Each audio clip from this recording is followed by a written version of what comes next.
Okay, so students, let's continue with uses of standard error now. So previously we saw what was standard error, and then we looked into all different theory, what is population, what is sample, then what is parameter, what is statistic, what is a sample distribution, and from the sampling distribution, how do we get the standard deviation of the sampling distribution, which was called as standard error. And then in standard error, students, we saw different things. That is, we saw how to find out the standard error of a mean, how to find out standard error if two different means were given, that is difference of means.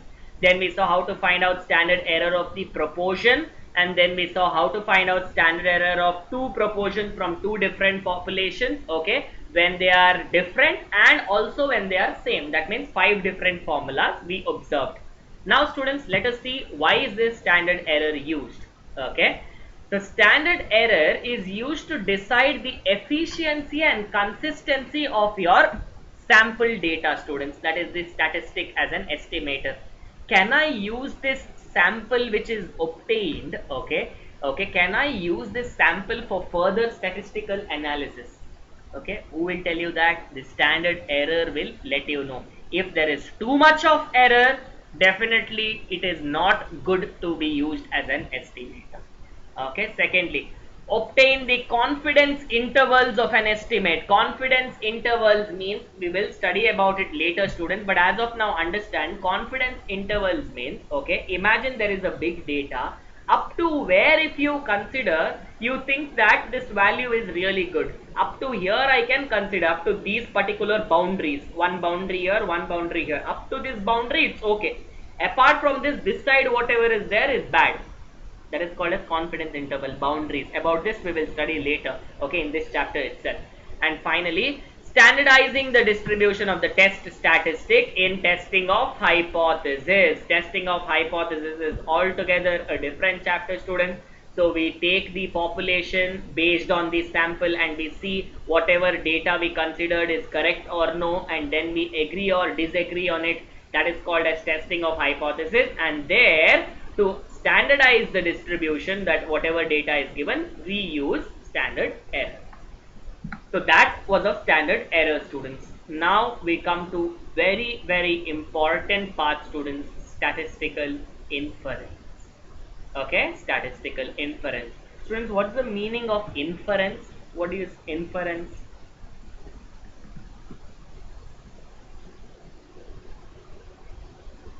What's the meaning? So, is it like operation for methods? What? Operation for methods. Okay. Okay. What else? Anybody?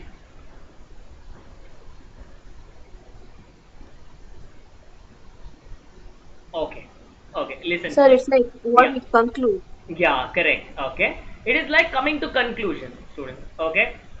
By this we infer that. Okay. Inference means coming to a conclusion. So statistical inference means it is the theory of making the decisions, coming to a conclusion, or making the decisions about the population parameter using the sampling and concept of probability. So what is statistical inference? It is the theory of making decisions. About what? Decisions about what? About the population parameters. But population parameters, how can we make? We cannot sit and calculate the average of entire population. That is why we use sampling distribution. We use probability concept. We say, okay, for this sample if we use and we have got this particular answer, can we conclude that the entire population also wants that itself? Okay, can we conclude that entire population also wants that itself? So sometimes they take polling, no, students, they take polling. Okay, what do you think about this? So many people vote and say, okay, 70% agree on this topic, and they say, okay, India accepts such and such thing, 70%. That means from where they have accepted, from a particular sample. And this inference or decision making, students, has two branches in statistics. One is called as estimation and one more is called as testing of hypothesis. And in second PU, students, we have to study both estimation also and testing of hypothesis also. So let us see one by one. Firstly, estimation. What is estimation now? The method of obtaining the most likely value of the population parameter using sample is called as estimation. That means I have to calculate, okay, understand this students. I have to see, imagine now you have finished your degree and you want a job, okay, you want a job. You'll go to Infosys. Or there are many companies, say Infosys is there, TCS is there, Wipro is there, so many companies are there. You want to know which company is better to work. You will Google, you will still not find. Okay, you will Google, you will still not find an answer. What you will think of doing then? Sir, what if I ask the employees who are working there? So will you take a book and pen and stand outside Infosys and collect entire data first in Mangalore, and then you'll go to Bangalore again, collect the entire data of every person, then you'll go to Infosys US, which has an office there. There also you'll go, wherever there is an Infosys office, will you go and ask every person? No. You will ask 3 or 4 people.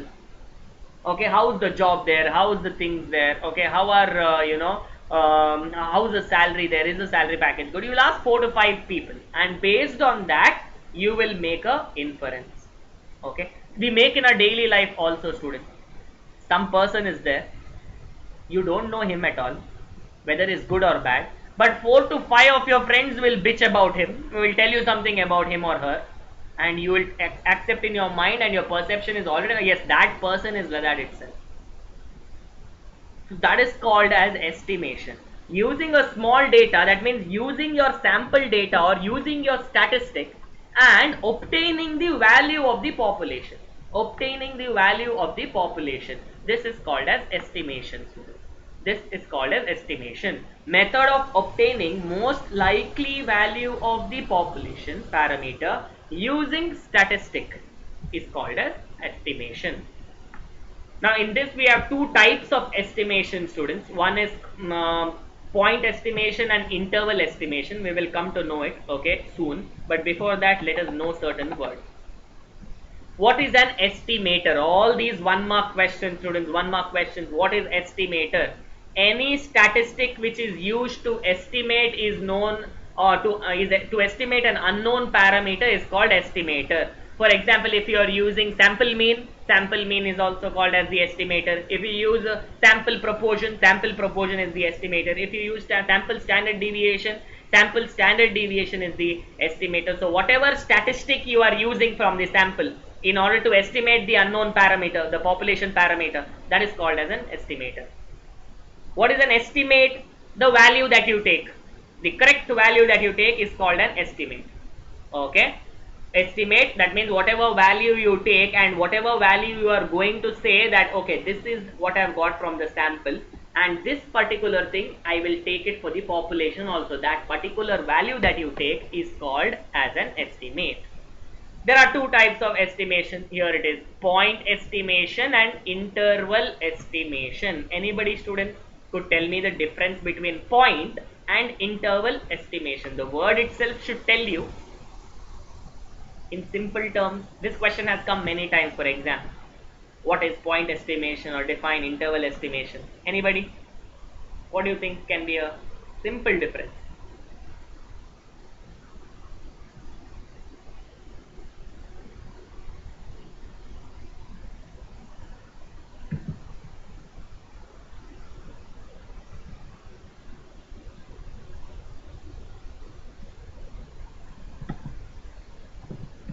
Anyone?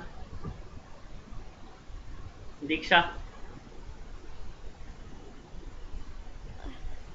I don't know, sir. I think interval estimation is probably like the estimation is made in intervals, Okay, okay, and point is, I don't know, point. okay, okay. Nikita? No, sir, I have no idea. No idea. Get idea. Tin-din, tin-din, tin-din. Suzanne? Huh? Huh? Um, I don't know. Sir. Okay. Anish? Sir, am I audible? I mean, no. Are you hearing me? Hmm. Sir, no idea, sir. Okay. Okay. Understand, students. Point estimation means if I tell you to the point, give me an answer to the point. That means what? Give me one specific value. For example, if I ask you, okay, what is your weight or how much do you expect in public exam, you will say, sir, I will get 93%, sir. That is called as point estimation. How you know this, that you will get 93% in public exam, sir? That in this one, no, when I wrote preparatories, I got around 91, sir. After that, I've prepared well. So based on my, preparatory exam, I think I will get 93% point estimation. Interval estimation is, I will ask you, how much will you get in your public examination, and you will tell me, sir, I might get somewhere around 87 to 95, sir. And I'll be like, why 87 to 95? Because, sir, in my preparatory I got 90%, so plus 3-4%, minus 3-4% here and there. That is interval, sir. Understood, students? Point estimation and interval estimation. Now let us look at the definitions. Point estimation means if a single value is proposed as an estimate of the unknown parameter, then it is a point estimation. That means mean marks obtained by a set of 100 students will be 55. Okay, 100 students will get 55 marks itself. How did you know this? Maybe he has gone and asked 10 students. 10 students told him the marks. He took the average of that and he said for 10 students it was 55. That means for 100 also it's 55. Single value is proposed as an estimate. Single value is proposed as an estimate to the population parameter, and that is called as point estimate. Interval estimate. Interval means if a particular boundary is given, okay, is proposed as an estimate to the unknown parameter. Clustering around a set of values. There are 100 students. You went and asked 5 to 10 people. One person told you 50, one more person told you 53, one more told you 57, someone told you 51. So somewhere around 50 to 59. So you will tell, okay, I don't know exactly. I will tell an interval estimate, okay, that they might get between 50 to 59. Now students, based on interval, what estimation do we use for statistics in studying further right now? We use interval estimation. We don't use point estimate.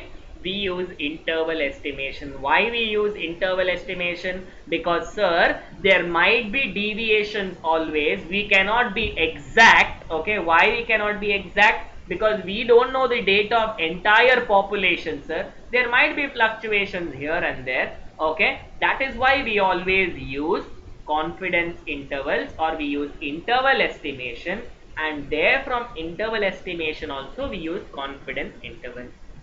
An interval which is proposed to contain an unknown parameter is called as confidence interval. So students, understand now, in the previous example that I told you, okay, of that student who is in public exam, he said I might get 87 to 93. Okay, I might get 87 to 93 or 95, or here in this example they have told 50 to 59. Now this number is there, no students, 50 and 59. That is called as the confidence interval. These numbers, boundaries, you remember I told you that time, confidence interval means boundaries, 50 to 59. This boundary which is there is called as confidence interval, 50 and 59. There should be two intervals, no, between two numbers it has to be. There has to be an open boundary, starting boundary, and an ending boundary. Now students, do you think the value will be always between this? Or sir, it in the entire population it can be more than 59 or it can be less than 50 also, we never know. What do you say? Do you think the value will be always between the confidence interval, or there are chances it can go outside? So there are chances. There are chances, sir, that it can be outside also, but students, understand these numbers which are there, 50 to 59, likely chances are that it will be somewhere between this 50 to 59. Now this space which is there is called as confidence interval, and these numbers which are there are called as confidence limits. So understand students, okay, the value, the gap, how is a class interval 1 to 10? Okay, so that itself, if there is the interval in which the proposed parameter contains, that is called as interval. How we tell upper class boundary or upper class limit and lower class limit? Same way, the starting number and the ending number are called as confidence limits. Okay, confidence limits. Now the value might be there or might not be there, students. That is secondary. And sir, what if the value is not there? What if the value is there? What is it called? About that we will look into a little further after 10-15 minutes. But as of now, students, there are chances that the value is there or not there. Now that chance is called as probability. Probability itself is called chance, okay, whether it's there or not there. Now probability that the value is there in that particular interval is called as confidence coefficient, and this is denoted by 1 minus alpha. Okay, 1 minus alpha is called as the confidence coefficient. That means we are confident that this particular value is definitely between these confidence limits in the particular given confidence interval.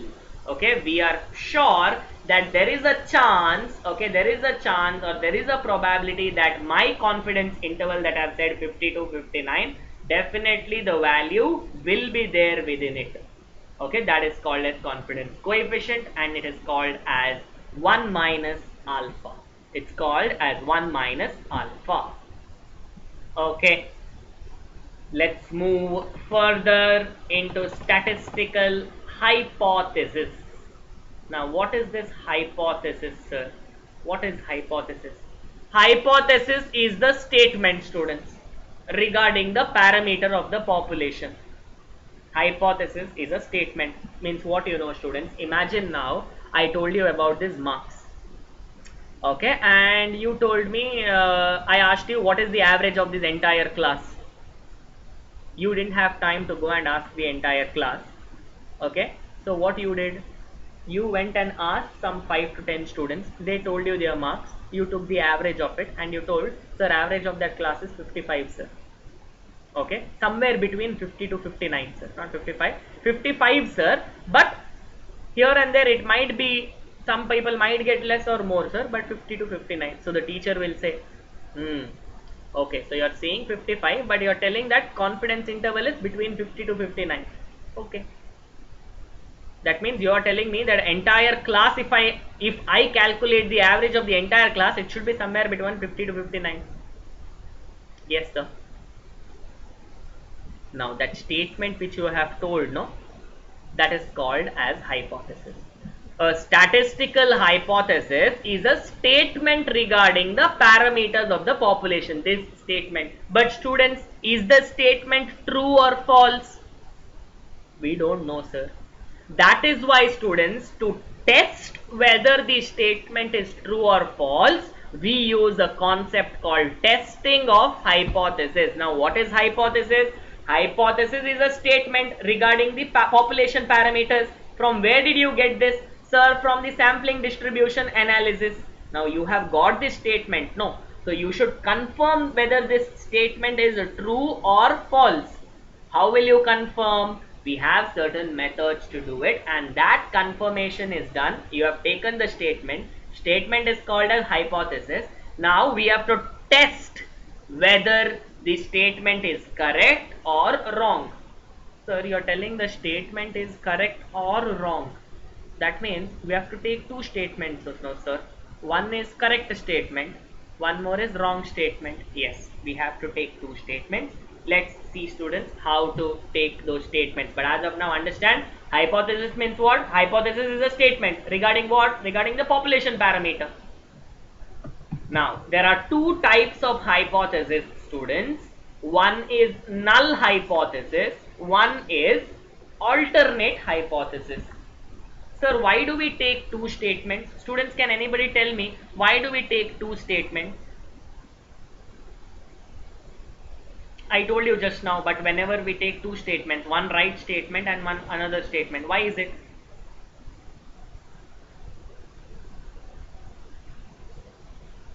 Because students understand, what if the first statement you took was wrong? If the first statement you took was wrong, that means the other statement you have taken is right. That is why we take two statements. You will come to know just now. Understand this. First one is called as null hypothesis. And remember students, this is indicated by H naught. 0, H0 is called as H naught. We read it as H naught, students. So understand, null hypothesis, H naught. What is null hypothesis? Null hypothesis is the statement or hypothesis which is being tested for possible rejection. We are taking this statement. Why? To reject. Okay, understand? Why are we taking this statement? We are taking this statement for a possible rejection under the assumption that it is true. Very, very important definition, students. Very, very important definition. What is null hypothesis? Sir, it is a statement which we are testing. Why? In order to reject, sir. We are taking only in order to reject. And we know that this assumption is true. We have taken and guarantee that this assumption is true. Okay, our assumption is true. Okay, that means this will get rejected, we are sure. That is why we are taking this. But will this happen every time? Let's see later. It is denoted by H naught. If we want to test the significance of the difference between statistic and the parameter, we should see whatever we took from statistic and whatever we took from, whatever we took from the sample and whatever we took from the population, we want to see whether it's matching or no. Okay, for that sake we take this. Then we set up a null hypothesis that the difference is not significant. This indicates that existing difference is just due to fluctuations in the sample. So whenever we have calculated, students, imagine the same question which I am telling you, that you took a data, went across to 10 people and asked them what is your average marks in stats. Students told you you different marks, and you concluded that average marks is 55. And now you have to see whether it is suitable to the population or no. Whether it is suitable to the population or no. So the first thing that you tell is that the difference is not significant. Okay, whatever answer you got, okay, the difference between that answer and the population answer is not that great. Okay, is not that great. See here. Here they have given you, for example, if we want to test the population mean as specified value mu naught, then we set up the null hypothesis as the population mean is mu naught.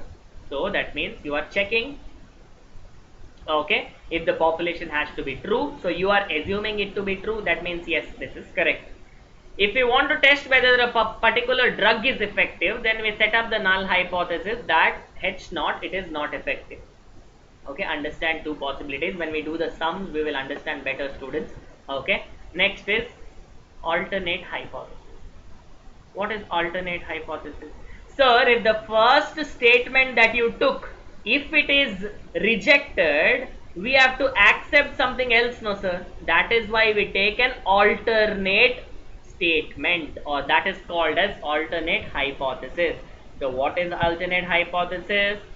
The statement that is accepted, or the hypothesis that is accepted when null hypothesis is rejected. When null hypothesis is rejected, we accept one more statement, and that accepted statement is called as alternate hypothesis. And how do we denote this? This is denoted by H1. This is denoted by H1. For example, students, in the first one, imagine you have told that average of this particular class is 55. Okay, so you will say, okay, average of population is 55, null hypothesis.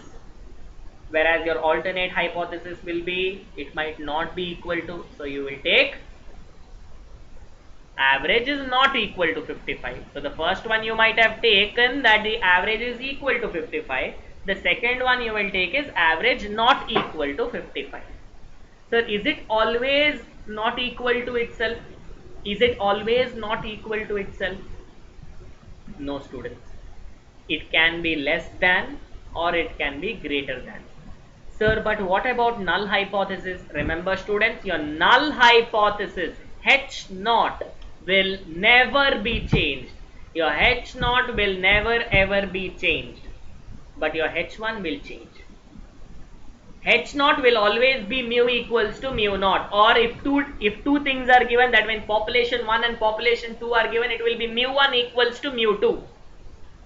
H1, sir, H1 can be either not equal to, or it can be greater than, or it can be less than, students. It can be greater than, it can be less than, or it can be not equal to. Sir, what is this two tail, left tail, right tail? All these things, students, I will not tell you today. When we do the sums, I will tell you. Maybe we will have to study the theory of this. I will tell you the theory, but don't worry about if you don't understand anything. In sums, I will explain to you each and everything in details, okay, in the sums when we do it, okay. Now let's only go through the theory, so don't worry. I will draw the diagrams and explain to you when we do the sums. So remember, students, your alternate hypothesis can be set up in 3 different ways. Sir, how will we know which different ways to set up? It will be given in the question. If they have given you a question and they have talked about less than, that means it is less than.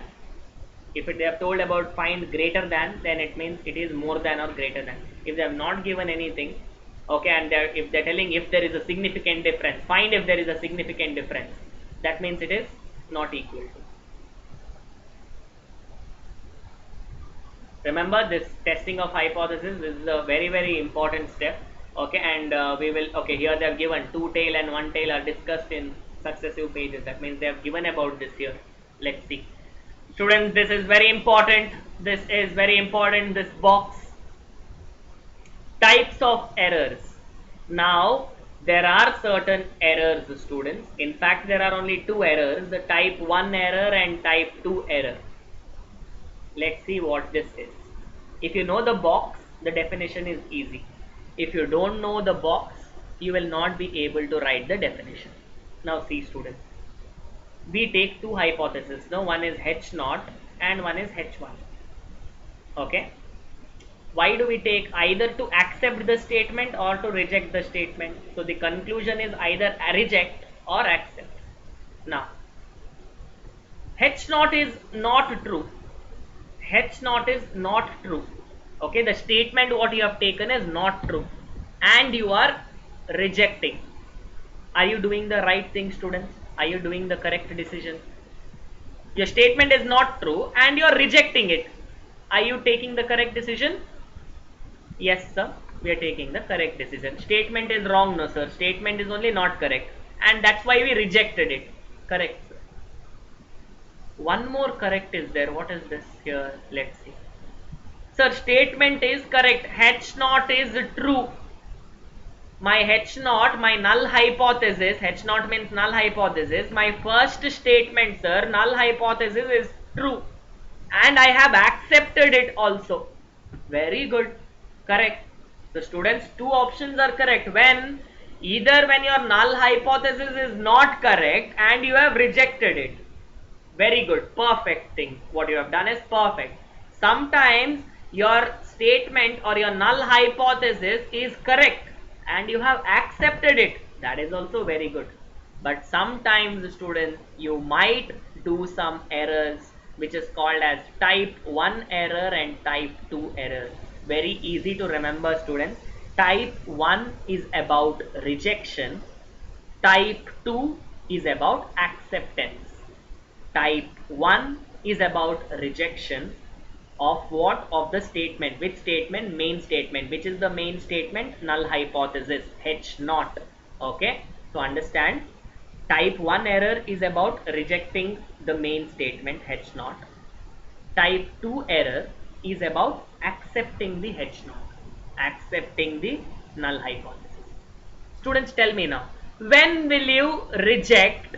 When will you reject the null hypothesis in a wrong way? When is that error committed? When is it that you will make a mistake of rejecting the statement? Sir, when this, yeah.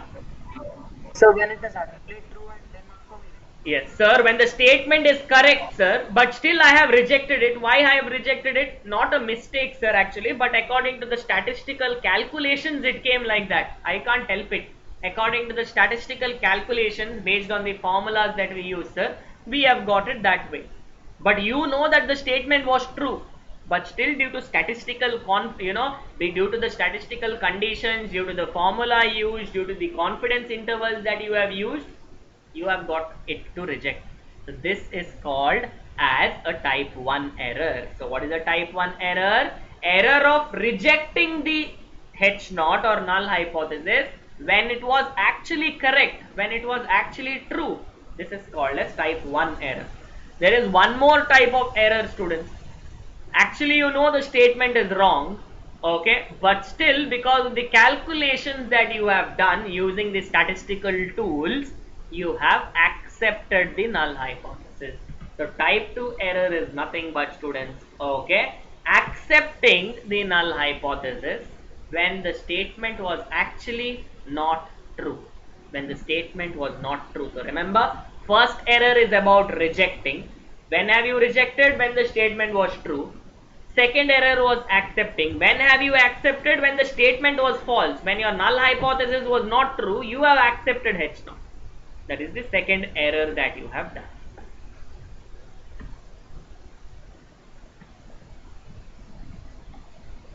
Now, the probability of rejecting H naught when it is true, students understand, when you had done this correct decision, no? When you have done this correct decision, no, rejecting, these were two things which were correct, okay, these were two things which are wrong, type 1 error and type 2 error. To understand now, students, when you have rejected H naught when it is true, this is called as size of the test. The statement was true, but what have you done? You have rejected it. Sir, this was type 1 error, no sir? Yes, this was type 1 error, but type 1 error was what? Type 1 error was rejecting H naught when it was true. The probability of that, probability of type 1 error, students, is called as alpha, or size of this test. Very easy to remember, students. Probability of type 1 error is called as size of the test. Very easy to remember. Statement comes like that only, no? Probability of, what is type 1 error? Rejecting H naught when it was actually true. So probability of type 1 error is called as alpha. Alpha. And what is this probability, students? The maximum probability can be 5%. Okay, we have to take it as 5%. Maximum probability, okay, is called as level of significance, and this is what we will do diagrams of normal distribution curves, students, and we will mark these things. So remember, maximum size of the test or maximum probability of type 1 error is called as level of significance. Now level of significance can be 5% or 1%. What do you mean by level of significance? So level of significance, students, do you remember somewhere we studied 1 minus alpha? Somewhere we studied 1 minus alpha, confidence limits here, and confidence coefficients. Where was that?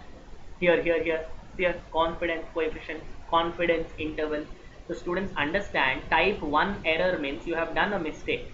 Okay, type 1 error means you have done a mistake. Now that probability of doing that error, no students, after doing so much of research, is actually very small. How small? Just 5%. Just 5% small or 1% small. That based on whatever question they have given, we consider it, whether it is 5% or 1%. If nothing is given, we usually consider it as 5%. If nothing is given, we consider it as 5%. So students understand this. Level of significance. That means if you take 5%, you are telling that, okay, I am confident that 95% my answer should be correct. 95% I should get my answer correct. That is called as 95% confident. 5% not sure. There might be type 1 error. Or sometimes you may say 99% it should fall within these confidence intervals. 1% here and there it might go. Type 1 error, you never know. Whatever value you have picked from the class, see students, in the average of the class, sometimes the average of the class is say 97 or 98, okay, of the class in mathematics. But there might be one student who has got 0. No, what if you go and pick that one student itself who has got 0? Unfortunate, unlucky. So there might be a chance of error also, either 1% or 5%. So that is called as size of the test. Probability of making the type 1 error is called as level of significance. What is power of the test? Power of the test is nothing but, students, 1 minus beta. 1 minus beta, that means 1 minus type 2 error. Beta is type 2 error, okay, alpha is type 1 error, beta is type 2 error, okay, probability of type 2 error. Sir, why do we do 1 minus? Because, students, what is power of the test? The probability of rejecting H naught, rejecting the null hypothesis when it is not true. Correct, you have done correctly, no, that is why it is called as the power. You have done it correctly, that is why your tests of hypothesis are so powerful. Okay, why? Because of your data, you have rejected the statement when it was not supposed to be true. It was wrong itself, the statement was false, and you have rejected it. Good decision, correct decision, and that is why it is called as power of the test, which is 1 minus probability of type 2 error. Okay, and alpha and beta are also called as producer's risk and consumer's risk respectively. Just note, nowhere they ask it, they have just given to you. Alpha is from the point of a producer's risk when he, and beta is consumer's risk, okay, whenever they do their statistical analysis about a product. And alpha is producer's risk, that means producer will think that, okay, this product is very good in the market, he will consider this alpha and he will go for it, but unfortunately he might be right or wrong. Last part for today, students, okay, is this one, critical region. Okay, let's take a couple of minutes break again because there is too much of data in your heads. So let's take a 2 minutes break and then be back with critical region. Students, this data is the theory is very important, students. Based on the entire theory, what we are doing today is what our future chapters are going to be. Large sample test, small sample test, everything is going to be on these particular chapters. After this there will be extra formulas, but whatever extra formulas we link, we are linking it with this particular theory. Okay, everything is linked with this particular theory, starting from hypothesis, starting from null hypothesis till the last part of today's last word of today, everything is linked. Okay, that is why this theory is very important. Okay, so I'll give you a 2 minute break again. Breathe in, breathe out, relax, and then we will be back again to continue the rest of the theory.